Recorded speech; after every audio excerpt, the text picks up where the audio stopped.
Asai, goeiemôre. Welkom hier terug. Ons is bly hier teruggekom. Ons bou weer op waarheid. Soos sê, waarheid bou op waarheid. En die millennium is seker een van die moeilikste gedeeltes in die Bybel om te verstaan, juis om dit so 'n bietjie rondspring.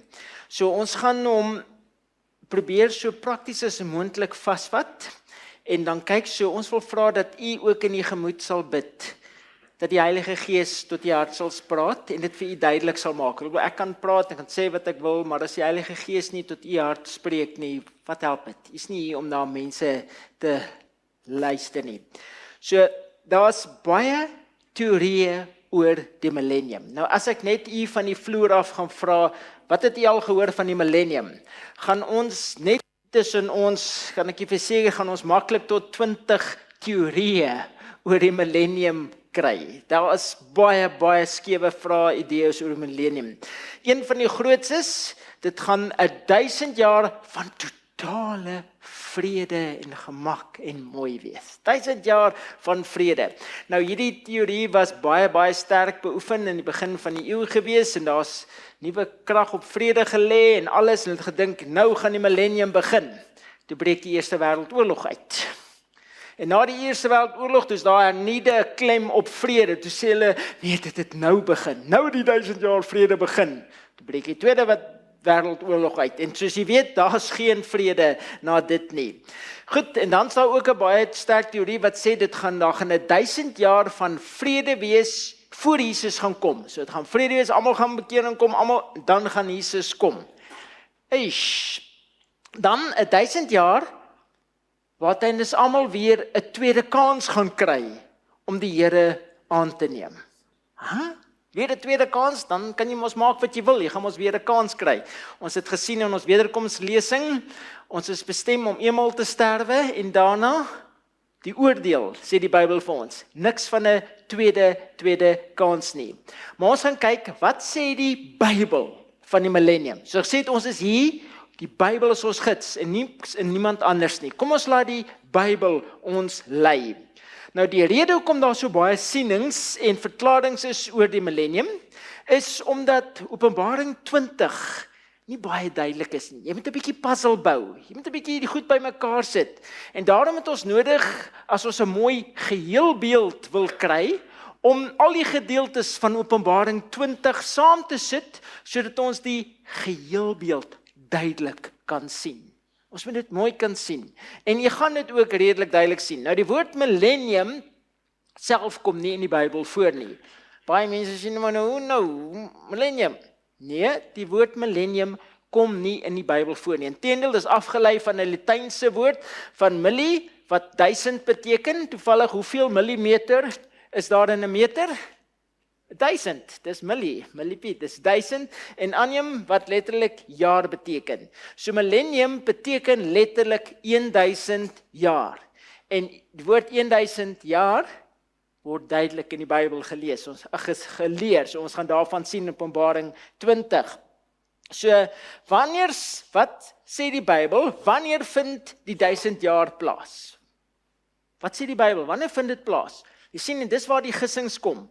So as ons kyk na die konteks, let wel, konteks in die Bybel is altyd verskriklik belangrik. Wanneer ons die konteks van die millennium kyk, dan pas dit by die 1000 jaar in die Bybel, wanneer dit voorkom, is in die verhouding tot die menslike geskiedenis. Waar pas dit in? As ons net kan kyk, waar pas die 1000 jaar in ons menslike geskiedenis, dan sit daar reeds vir ons 'n baie goeie aanduiding waar die millennium inpas.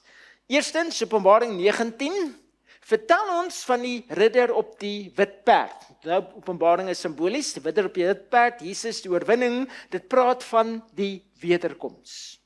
Dit word opgevolg met Openbaring 20 se beskrywing van die 1000 jaar en die groot wit troon gebeurtenis. En dit word weer opgevolg deur Openbaring 21 en 22 wat praat van die nuwe Jerusalem en die nuwe aarde. So volgens posisie en konteks van Openbaring volg die 1000 jaar op die wederkoms. Dit volg. Met ander woorde, wederkoms, millennium, nuwe hemel, nuwe aarde. Nou die belangrikste leidraad op hierdie stadium is dat daar 2 opstandings is wat die 1000 jaar afbaken. 2 opstandings. Gaan baie van mense sê, nou wag 'n bietjie broer, waarvan praat jy nou? 2 opstandings. Die meeste mense weet nie eens dat daar 2 opstandings is nie, maar tog word dit baie duidelik genoem in die Bybel. Dis iets wat ons nie moet mis nie, veral as ons na die millennium gaan kyk, is die feit dat die Bybel ons leer dat daar 2 opstandings gaan wees.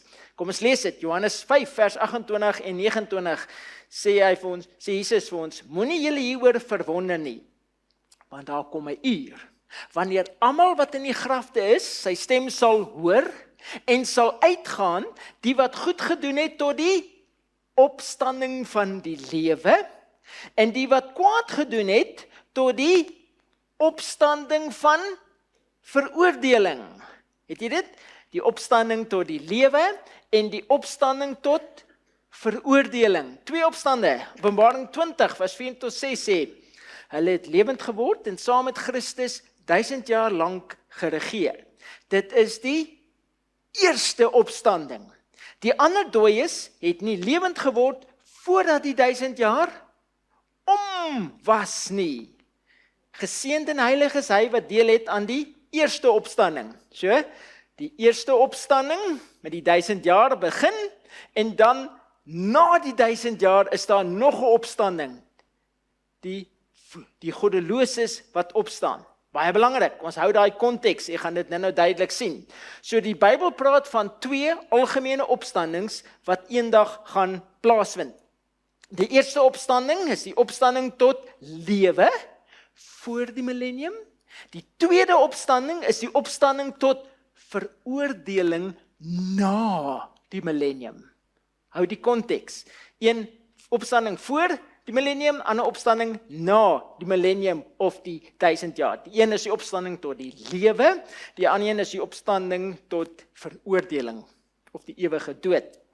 So, as ons dit kan vasvat, daar is basies 4 groepe mense wat gaan 4 groepe wees wanneer Jesus kom op die wolke. 4 groepe. Eerstens, die lewende regverdiges. Met ander woorde, ons wat nog lewe wanneer Jesus kom. Daar gaan nog mense wees wat lewe wanneer Jesus kom, wat geregverdig is. So dit maak sin.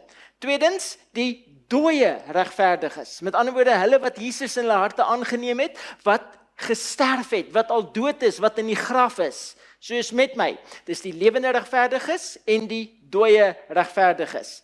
En dan kry ons die lewende onregverdiges. Met ander woorde, daar gaan nog onregverdiges of mense lewe wanneer Jesus kom, en dan die dooie onregverdiges. So dit maak eintlik baie duidelik mooi sin. Ons kry die lewende regverdiges en die dooie regverdiges. Die lewende onregverdiges en die dooie onregverdiges. Met ander woorde, hulle wat al in die grafte is, wat al lank dood is, tot en met die wederkoms van die Here. Nou, om die millennium vir onsself net 'n bietjie duideliker te maak en eenvoudiger te maak, gaan ons dit opbreek in 3 dele. 3 dele. Eerstens, wat gebeur voor die millennium, wat gebeur tydens die millennium, en dan wat gebeur aan die einde van die millennium. Net dat ons 'n bietjie sin kan maak. So kom ons kyk, wat gebeur voor die millennium? 1 Tessalonisense 4 vers 5 tot 17 sê, want dit sê ons vir julle, deur die woord van die Here, dat ons wat in die lewe oorbly, tot by die wederkoms, let wel, tot by die wederkoms van die Here, die ontslapenis hoegenaamd nie sal voorwees nie. Want die Here self sal van die hemel neerdal, met 'n geroep, met die stem van 'n aartsengel, en met die geklank van die besuin van God, en die wat in Christus gesterf het, sal eerste opstaan. Daar kan ons weer die eerste opstanding. So, diegene wat in Christus gesterf het, sal eerste opstaan. Daarna sal ons wat in die lewe oorbly, met ander woorde ons wat nog lewe met die wederkoms van die Here, saam met hulle in die wolke weggevoer word, die Here tegemoet in die lig. En so sal ons altyd by die Here wees. Onthou in die wederkomststudie, waar gaan ons die Here ontmoet? In die lig. Sy voete gaan nie hierdie aarde raak nie. Die Bybel sê ons gaan hom in die lig ontmoet. Baie belangrik. So met ander woorde, hier vind die wederkoms plaas. En dit is baie belangrik. Die wederkoms vind plaas, en met die wederkoms staan die wat in Christus gesterf het op, En dan saam met die lewende regverdiges word ons in die wolke weggevoer, die Here tegemoet in die lig, saam met hom weggeneem. Nou, dis wat met die regverdiges gebeur. Nou, wat gebeur met die goddeloses wanneer Jesus terugkeer? Die regverdiges word opgewek saam met die lewende regverdiges, die Here tegemoet in die lig. Dit maak sin. Nou, wat gebeur met die goddeloses? 2 Tessalonisense 2 vers 8 sê, en dan sal die ongeregtige geopenbaar word. Hy wat die Here met die asem van sy mond sal verdelg en deur die verskyning van sy heerlikheid tot niet sal maak.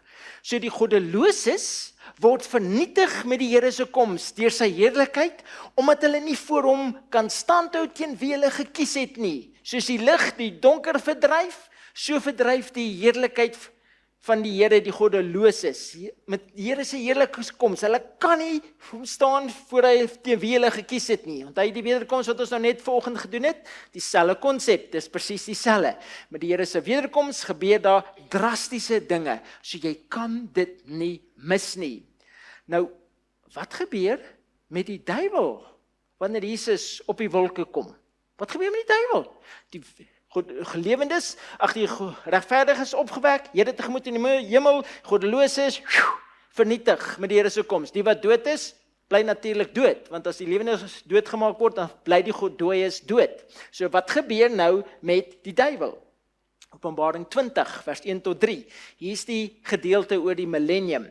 Dit sê, en ek het 'n engel uit die hemel sien neerdaal, met die sleutel van die afgrond en 'n groot ketting in sy hand, en hy het die draak gegryp, die ou slang wat die duiwel en die Satan is, en hy het hom gebind 1000 jaar lank, en hom in die afgrond gewerp, en hom toegesluit en dit bo hom verseël, sodat hy die nasies nie meer sou verlei, totdat die 1000 jaar voleindig is nie. Let wel, Satan word tot hierdie aarde gebind, toegesluit vir 1000 jaar lank, dat hy nie meer die nasies kan verlei nie. En dis baie belangrik.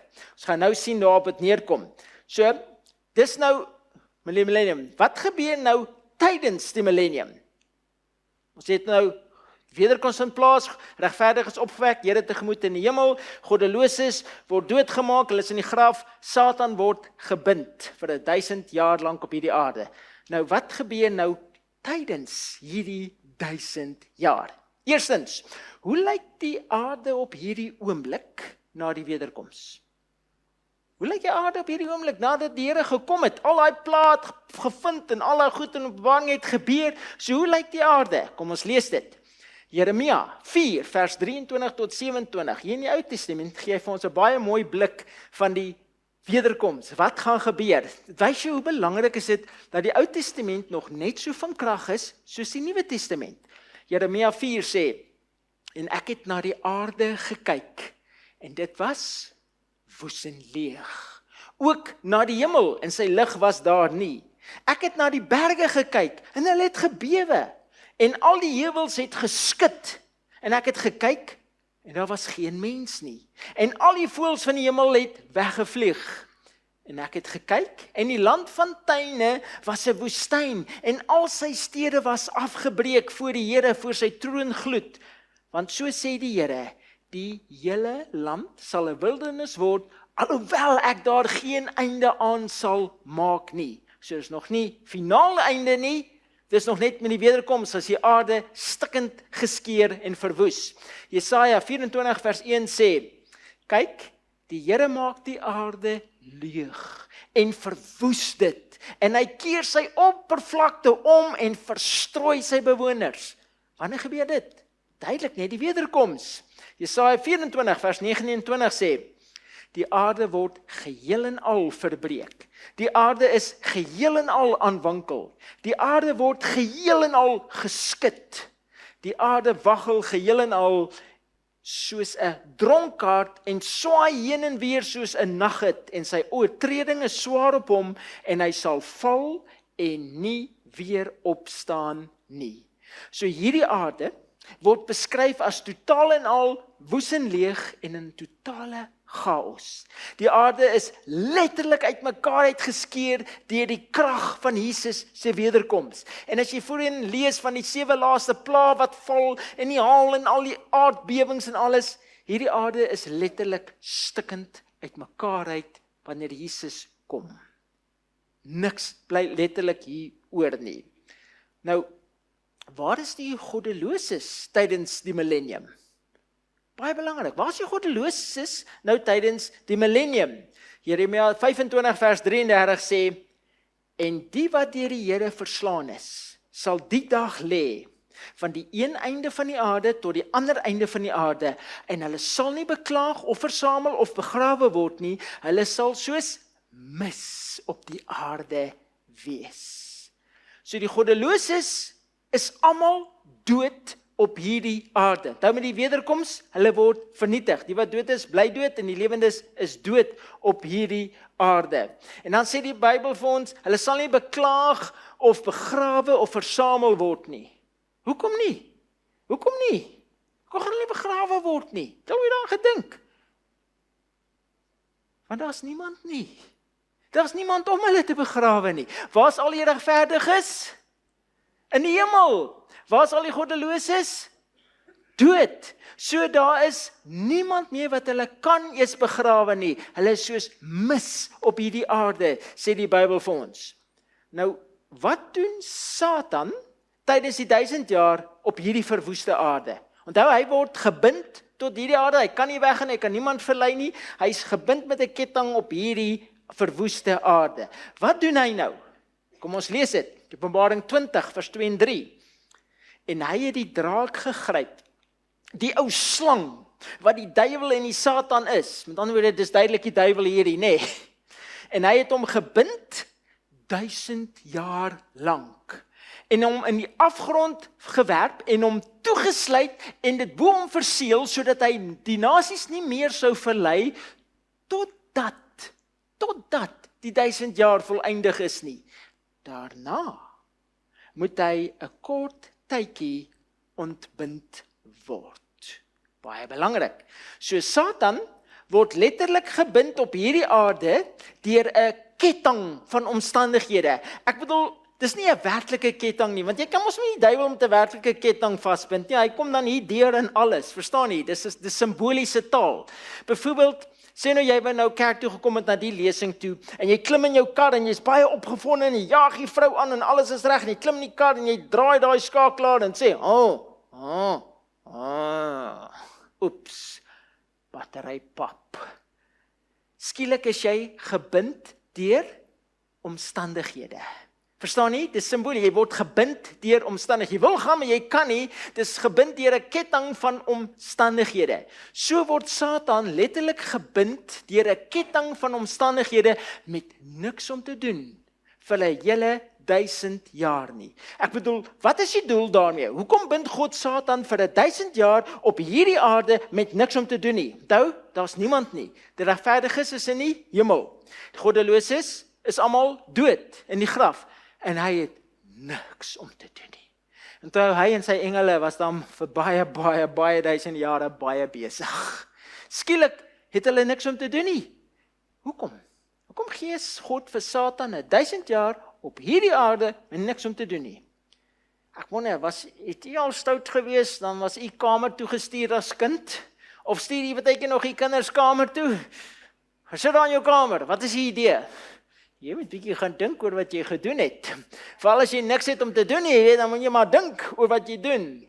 So God gee vir Satan 1000 jaar om te sê, hoorie broer, wat het jy nou eintlik bereik? Kyk jou opstand. Kyk alles wat jy gedoen het. Al jou haat, wat het jy bereik? Kyk na jouself. Kyk hoe lyk jy? Kyk wat het jy geword? Is dit die moeite werd? 'n hele 1000 jaar. Maar toevallig, die 1000 jaar is nie net vir die duiwel nie. Dis nie net vir die duiwel nie. Wat doen God se kinders in die hemel gedurende die 1000 jaar? Onthou, ons is in die hemel. Die Here het ons kom haal in die hemel. Wat doen God se kinders in die hemel gedurende die 1000 jaar? Kom ons lees dit. Openbaring 20 vers 4 sê, en ek het trone gesien, en hulle het daarop gaan sit. En aan hulle is die oordeel gegee. En ek het die siele gesien van die wat onthoof is oor die getuienis van Jesus en oor die woord van God, en die wat die dier in sy beeld nie aanbid het nie, en die merk op hulle voorhoof en op hulle hand nie ontvang het nie, en hulle het geleef en as konings geregeer saam met Christus die 1000 jaar lank in die hemel. Baie interessant. So met ander woorde, ons is in die hemel besig met 'n oordeelswerk. Dan sê vers 6, salig en heilig is hy wat deel het aan die eerste opstanding. Hulle het opgestaan, hulle was die eerste opstanding. Oor hulle het die tweede dood geen mag nie. Maar hulle sal priesters van God en van Christus wees en sal saam met hom as konings regeer 1000 jaar lank.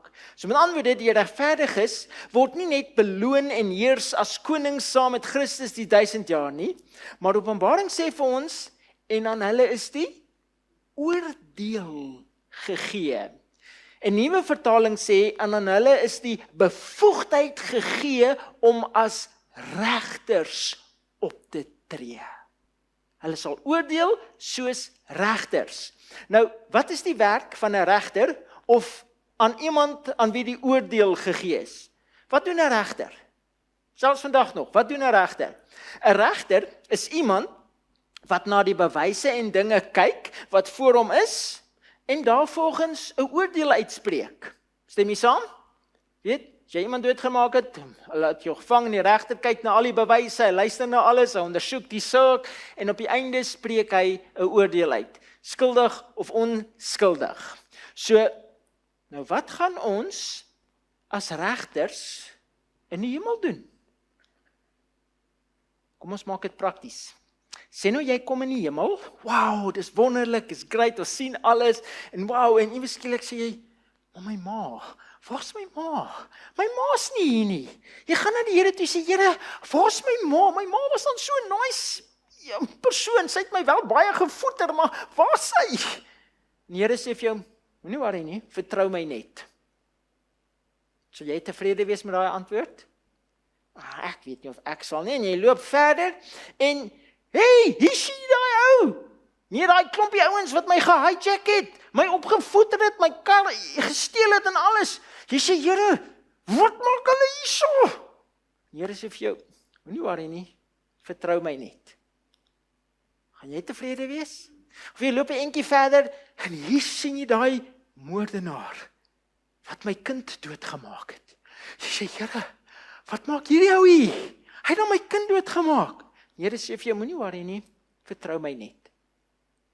Gaan jy tevrede wees met so 'n antwoord? Daar's nie 'n manier nie. So as jy 'n probleem het, gaan God vir jou sê, wow, weet jy wat? Daar's die boeke. Gaan kyk self. En jy gaan soos 'n regter wees. Jy gaan daai boek oopmaak, boek van die lewe en die boek van die dood, en jy gaan oordeel, jy gaan kyk. Jy gaan sien, hey, hier's daai ouens wat my gehijack het en my so geskop het en alles die blikskorrels. Hier het hulle die Here aangeneem.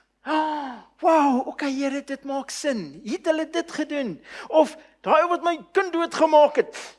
Ja, het hy sy hart vir die Here gegee. Het hy so wonderlike mens geword deur Jesus se krag. Wow, Here. Jy sien, God is so regverdig. Hy wil nie hê daar moet enige twyfel in jou en my hart wees oor sy regverdigheid nie. Nie eers 'n klein bietjie nie. En daarom gee hy vir ons 1000 jaar om enige vrae uit te sorteer, om enige twyfel in die hart uit te sorteer. En u kan self gaan kyk na die boeke, hoekom sekere mense daar is en hoekom sekere mense nie daar is nie. En jy sal gerus en tevrede wees. Hoekom? Want jy gaan 'n oordeel uitvoer. God het in jou die oordeel gegee. Met ander woorde, jy gaan sien of God se oordeel 100% regverdig is of nie. Baie interessant, né? God gun jou en my 1000 jaar om enige vrae uit te sorteer. Om alles uit te sorteer, sodat jy kan besef God is 100% regverdig. Maak sin? Is eintlik wonderlik. Goed, nou wat gebeur aan die einde van die millennium? Nou kom hierdie 1000 jaar tot 'n einde. Wat gebeur nou? Goed, wat sê Openbaring? Wat gebeur nou met die goddeloses na die 1000 jaar? Ons het dit al gelees, kom ons vat dit net weer vas. Openbaring 20 vers 5 sê, en die ander dode het nie herlewe totdat die 1000 jaar voleindig was nie. Met ander woorde, na die 1000 jaar, wat gebeur met die goddeloses? Hulle word weer opgewek. Nou die twee opstandings, hier word die goddeloses nou weer opgewek. Nou as hulle opgewek word, wat doen Satan nou? Onthou, vir 1000 jaar het hy niks gehad om te doen nie. Daar was niemand nie. Nou wat doen hy nou? Openbaring 20 vers 7 sê, en wanneer die 1000 jaar voleindig is, sal die Satan uit sy gevangenskap ontbind word. Hy het nou weer iets om te doen, want hy was gebind deur omstandighede, daar was niks om te doen nie. Nou word die goddeloses opgewek, so hy word ontbind, hy word losgemaak. En wat doen hy nou? Dan sê vers 8, en hy sal uitgaan om die nasies te verlei wat in die 4 hoeke van die aarde is, die Gog en die Magog, om hulle te versamel vir die oorlog. En hulle getal is soos die sand van die see. Dit gaan baie mense wees wat verlore gaan wees, soos die sand van die see. Nou onthou, dis van die begin van die skepping af, tot met die wederkoms. Biljoene en biljoene, biljoene mense wat gaan verlore wees, omdat hulle nie Jesus gekies het nie. Satan verlei hulle. Nou, iets drasties gebeur nou vanuit die hemel. Kom ons spring na Openbaring 21 vers 2, net om konteks te kry. Jy sal nou die konteks terugsien, maar kom ons spring net 1 hoofstuk verder, en ons lees vers 2. Dit sê, en ek, Johannes, het die heilige stad, die nuwe Jerusalem, sien neerdal van God uit die hemel, toeberei soos 'n bruid wat vir 'n man versier is. So Johannes sien 'n nuwe Jerusalem, die stad, hierdie goue stad kom uit die hemel uit neer, afgedaal na hierdie aarde toe, na die millennium. Toevallig, wie is in daai stad? Ek hoop jy gaan sê, ek en jy, deur genade moet ons daar wees, moenie mis nie, deur genade moet ons daar wees. So met ander woorde, al die regverdiges is in hierdie stad, en die stad kom uit die hemel uit neer na hierdie aarde toe. So, hoe reageer Satan teen hierdie stad wat uit die hemel neerdal? Hy sien hierdie stad neerdal, al die goddeloses is opgewek, wat doen hy nou? Kom ons lees dit. Openbaring 20 vers 8 tot 10. En hy sal uitgaan om die nasies te verlei wat in die 4 hoeke van die aarde is, die Gog en die Magog, om hulle te versamel vir die oorlog. En hulle getal is soos die sand van die see. So Satan versamel al hierdie goddeloses vir wat? Vir 'n oorlog. Die Gog en die Magog. Nou toevallig die Gog en die Magog, dit klink so erg, is interessant, in die Bybel en die Ou Testament, kry ons 2 Ou Testament stede, lande, gebiede, wat baie goddeloos was. En hulle staan bekend as Gog en Magog. En hulle het sinnebeelde geword van sonde, lelik, boos, verval. So met ander woorde, dit is amper om te sê Gog en Magog, om te sê, gaga, die vuil, die lelik. Want onthou, al die goddeloses, al die sonde in sy volheid, in sy volheid, lelik, boos, die Gog en die Magog. En dan sê dit, en hulle het opgekom oor die breedte van die aarde en die laar van die heiliges en die geliefde stad omsingel. Dis hoekom ons Openbaring 21 vers 2 gelees het, dat ons die konteks kan kry van die heilige Jerusalem wat neerkom, want dis die laar van heiliges en die geliefde stad wat nou neerdaal. En wat doen Satan? Hy omsingel hierdie stad. Hy kry hulle om teen hulle oorlog te vergader, inteendeel. Hy wil oorlog maak. Ek sê eintlik dis 'n laaste desperate poging. Satan weet hy's verslaan. Hy weet dit is verby, maar al die goddeloses is hier en hier kom die heilige stad Jerusalem uit die hemel neer en hy verlei almal. Hy sê kom, ons vat daai stad. Kom ons vat daai stad. Kom ons kyk, ons is meer, ons het al die groot manne by ons, al die eeuse mense. Ons kan die hemel vat en hulle versamel om hy stad om oorlog te voer teen die heilige Jerusalem. Wie is daar binne? God en ons en al sy engele. En die Bybel sê, soos wat hulle hierdie stad omsingel om oorlog te voer, wat gebeur? Dan sê dit, dan kom daar vuur uit die hemel uit. En dit verslind hulle. Let wel, dit verslind die goddeloses. Dit sê en die duiwel wat hulle verlei het, is in die poel van vuur en swaal gewerp, waar die dier en die valse profeet is, en hulle sal dag en nag gepynig word tot in alle ewigheid. Wow, so hier vind die hel nou eers werklik in sy volheid plaas. Wanneer hulle staat omsingel, kom die vuur neer en hulle word vernietig in die hel. So hier brand die hel nou eers, leer die Bybel ons. Baie belangrik. Nou, iets wat jy nie moet vergeet nie, die hel is vir wie? Vir die duiwel en sy engele. Maar ongelukkig ook vir diegene wat aan die duiwel vasgehou het, wat aan hom gehoorsaam was, wat nie vir die Here gekies het nie. So die hel is eintlik vir die duiwel en sy engele, maar ongelukkig ook vir hulle wat teen God gekies het. Stel jouself voor, jy het dit nou nie gemaak nie. Moenie te hard aan dink nie, maar net vir illustrasie, sê jouself jy het dit nie gemaak nie. Jy beter dit maak, jy moet dit maak, deur die genade van die Here kan ons dit maak, maar sê nou net jy het dit nie gemaak nie. En na die 1000 jaar word jy wakker. Word jy weer opgewek. En jy word wakker en jy, wow, wat gaan hier aan? En jy sien die heilige stad, die nuwe Jerusalem. En vir een oomblik dink jy, wow, die Here kom, ek is gered. En skielik kyk jy rond en jy kom agter, oeps. Ek is aan die verkeerde kant. Ek is aan die verkeerde kant. En jy sien die heilige Jerusalem. Jy sien die glorie daarvan, jy sien die Here, jy sien jou geliefdes, jy herken dalk jou ma daar, jou broer daar, jy herken jou kind dalk daar. En jy sê vir jouself, maar ek kon daar gewees het. Ek kon daar gewees het, as ek net wou.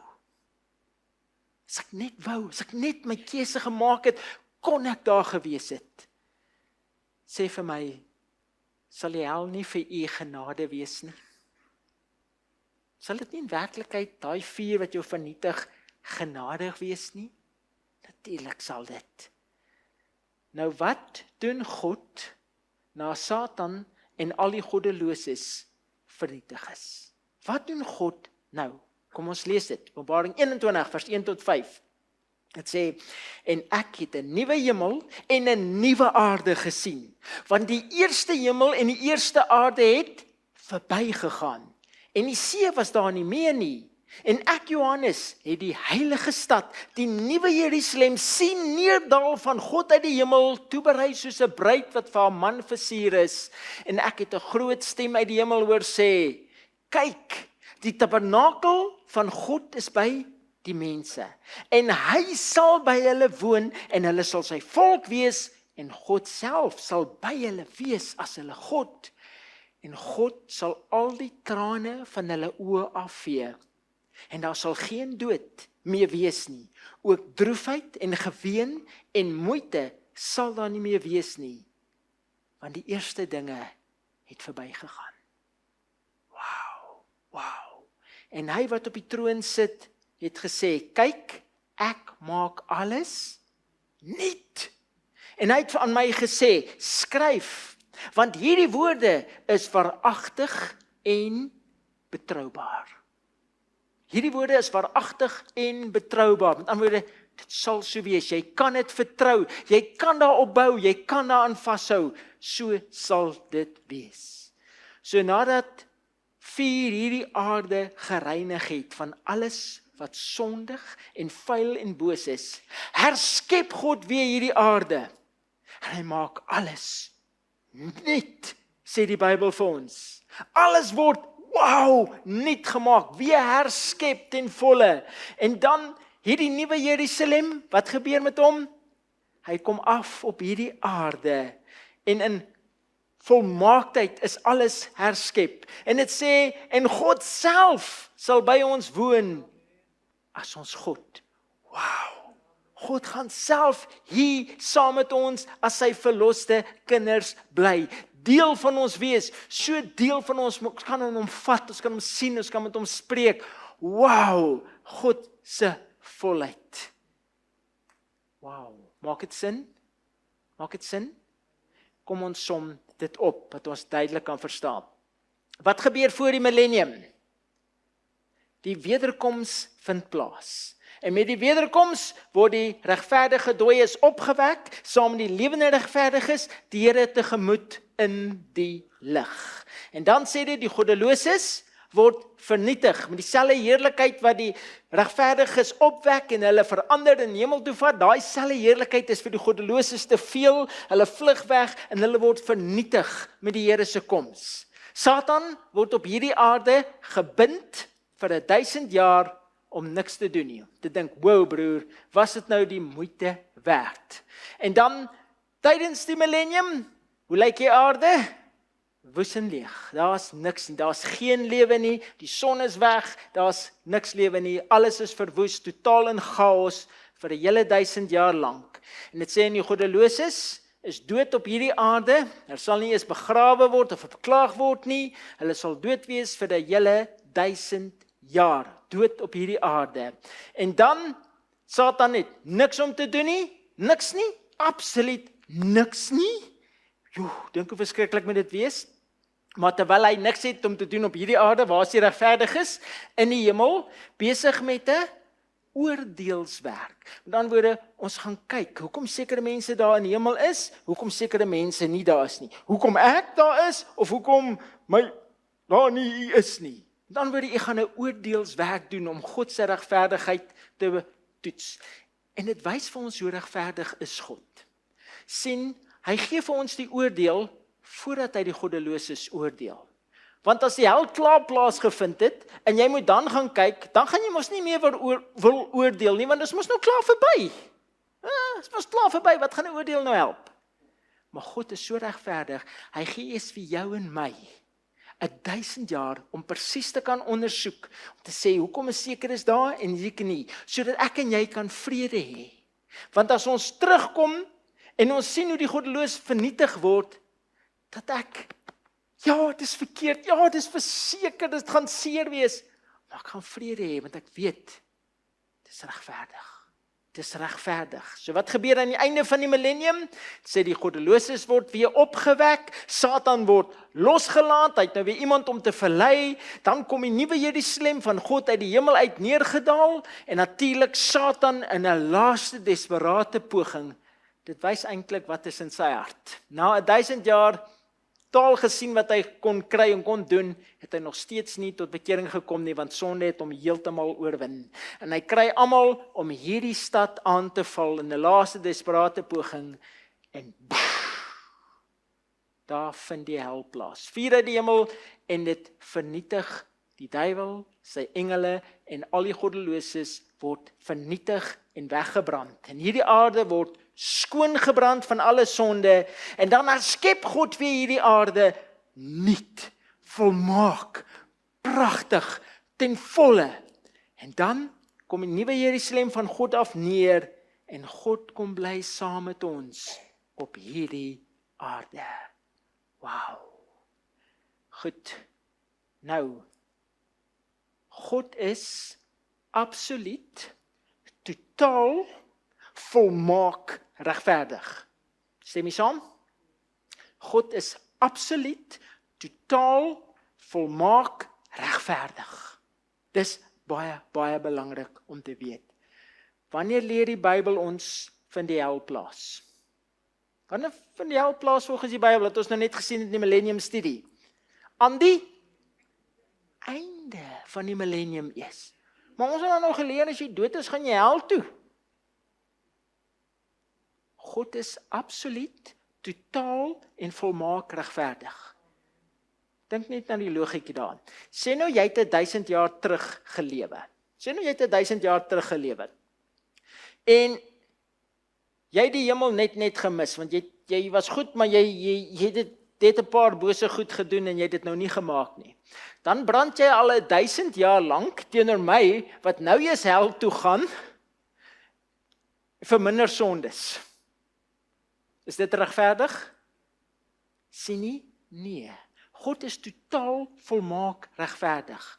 Almal word gelyk gestraf en almal word gelyk beloon. Die regverdiges kry gelyk hulle beloning met die wederkoms. Die goddeloses word almal tesame gestraf in die hel na die millennium. So brand die goddeloses nie op die oomblik as hulle sterf in die hel nie. Nee, as jy na die studie van die millennium kyk nie, en dit maak sin, want God is absoluut, totaal, 100% volmaak regverdig. Jy kan daar bargain, daar staat maak, God sal nie onregverdig wees nie. Maar nou moet ons kyk na die woord ewig. Die Bybel het nou net gesê die goddeloses gaan brand. Weet, hulle sal dag en nag gepynig word tot in alle ewigheid. Dit beteken hulle gaan ons brand en nie ophou brand nie. Dis mos wat dit sê, tot in alle ewigheid. Maar dan in Openbaring 21 vers 5 sê, kyk, ek maak alles nuut. Die hele aarde word herskep en nuut gemaak. Waar is die goddeloses dan nou? Hoe werk dit? Hoe werk dit? Aan die een kant sê dit, hulle sal dag en nag gepynig word tot in alle ewigheid, en aan die ander kant sê dit, die aarde gaan weer herskep word, totaal nuut gemaak word. Nou die antwoord lê in die betekenis van die term ewig. As dit sê hulle gaan vir ewig brand, hulle gaan brand, wat beteken die woord ewig? Nou ons het geleer, dit gaan aan, daai voeltjie wat sy bek op die rots kom skuur, en na hoeveel jare daai rots weggeskuur is, dan is 1 sekond van die ewigheid verby. Dis wat ons geleer het op skool, gesê het altyd. Maar wat beteken die woord ewig werklik? Nou in die Ou Testament sê hulle baie keer, mag die koning vir ewig lewe. Julle het al gelees? Het hulle? Het hulle vir ewig gelewe?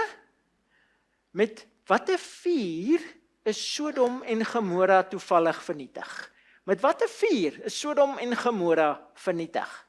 Kom ons lees dit. Judas, die boekie voor Openbaring sê, so Sodom en Gomorra die straf van die ewige vuur ondergaan. So Sodom en Gomorra is met 'n straf van die ewige vuur verbrand. Nou, brand Sodom en Gomorra vandag nog? Nee. Is lankal dood. Inteendeel, opgrawings wys hulle daar plus minus daar waar die dooie see was, daar plus minus, dis waar Sodom en Gomorra was, totaal uitgebrand, weggebrand, dood. So, wat beteken dit? Kom ons kyk bietjie dieper. Die Griekse woord vir ewig is die woord aionios, ek sukkel nog met my Grieks, vergewe my. Dit het die letterlike betekenis van duur vir 'n eeu. Dis wat dit letterlik beteken, ewig. Duur vir 'n eeu, met die gedagte dat dit iets aanhoudends binne perke is. Dis aanhoudend, maar binne perke. Ewig word meer as 50 keer in die Bybel gebruik vir dinge wat alreeds tot 'n einde gekom het. Nou die konteks bepaal of dit staan vir 'n tydperk wat beperk of onbeperk is. Die konteks, en dis baie belangrik. 'n Teks sonder 'n konteks lei altyd na 'n preteks waar jy enige ding kan regverdig. So die konteks is verskriklik belangrik. Kom ons vat byvoorbeeld die woord lank, net om dit prakties te maak. Ons almal ken die woord lank, né? Lank. Dit verskil in betekenis. Die woord lank verskil in betekenis, maar die konteks waarin ek die woord gebruik, bepaal sy betekenis. Byvoorbeeld, kom ons maak dit eenvoudig. 'n lang man. Wat dink jy? Lang man. 6 voet. Dis 'n lang man. Dis lank, né? Goed. Wat van 'n lang pad? Kaap toe man, 1200 kilos, dis 'n lang pad. 100 kilos, ag is net nie om die draai man, ons ry gou, lang pad. Wat van 'n lang tou? 30 meter is 'n lang tou. Verstaan nie?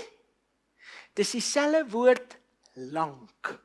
Maar die konteks waarin ek die woord gebruik, bepaal sy betekenis. Net so, ewig verwys in die konteks van die ewige vuur na tot die doel waarvoor die vuur aangesteek is, bereik is. En dan gaan die vuur dood. Maar die gevolge is vir ewig. Met ander woorde, as ek 'n vuurtjie aansteek, kan ek sê hierdie vuurtjie brand vir ewig. Hoekom? Want hy brand tot die doel waarvoor ek hom aangesteek het, bereik is. En dan gaan hy dood. You can never undo it. Hy's verby, hy het gebrand, dis verby. Wat sê die Bybel vir ons? Kom ons maak dit prakties, net om vir julle te wys dat die goddeloses, dink net logies, wees net prakties, dat die goddeloses, gaan hulle werklik aanhou brand, want dan verskil dit met die Bybel. Kom ons toets dit. Wat is die loon van geregtigheid? Die ewige lewe. Dis die loon van geregtigheid. Wat is die loon van ongeregtigheid? Die ewige dood. Nou as ek in die hel is en ek brand nooit op nie, ek hou aan brand, het jy nie ook die ewige lewe nie?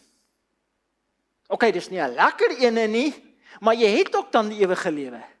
Sien nie, die Bybel sê, die loon van die sonde is die ewige dood.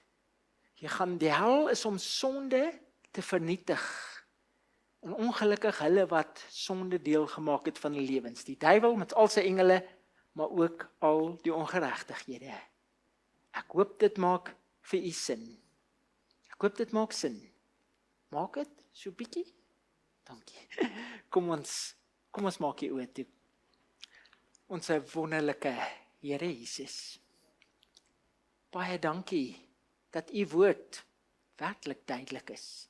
En dat ons uit u woord uit kon lees en sien wat en wie die millennium werklik is. En Here Jesus, ons het u so nodig om werklik ons harte aan te raak, sodat ons op u waarheid kan bou. Nie op 'n wegrapingsteorie wat die millennium eintlik heeltemal uitskuif en die mekaar gooi nie. Want Here, u woord is so duidelik dat u 100% volmaak, totaal regverdig is. En u beloon almal dieselfde tyd met die wederkoms.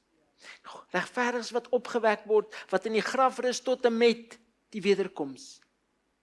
En u beloon die goddeloses almal dieselfde tyd. Nie een brand duisende jare en die ander nie. Nee, Here, u is totaal regverdig. En wanneer hierdie sonde sy doel gevind het in die vuur, gaan daai vuur dood.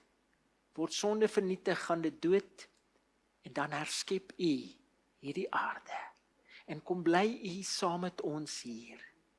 En Here Jesus, ons wil vra dat u ons sal help om nou so te kies en so te lewe, sodat ons nie na die millennium op hierdie aarde moet wakker word en opkyk en die stad en die heiligheid sien en sê, maar ek kon daar gewees het.